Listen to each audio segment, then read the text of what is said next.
Hello friends, Julie here with Homework Remodels and Twilight Builders. Back on our job site again today. Coffee and Construction in Tempe, episode 3.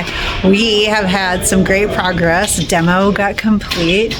They did concrete so that they could pour the slab out by our front door so that that location could move.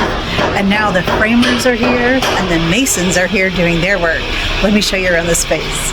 So I'm standing here at the back door, and these guys are with Smart Choice Construction, our framers. They're here framing up the space that's going to be our walk-in pantry area for this kitchen. So that little wing wall that's sticking out there is where the dry bar is going to be, and these guys are now framing.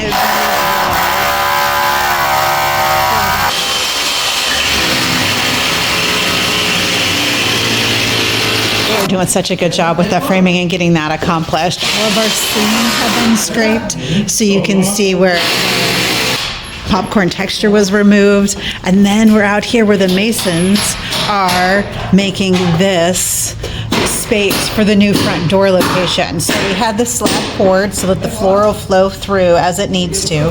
But then we're waiting on the to come out to inspect the rebar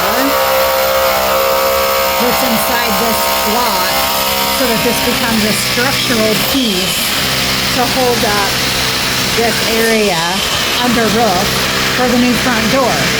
So they've done their job of installing the block and then filling that with mud so that it can be structural. For Coffee and Construction in Tempe, episode 3. Thanks for being on this journey with us, friends. Take great care of yourself. You're the best you've got.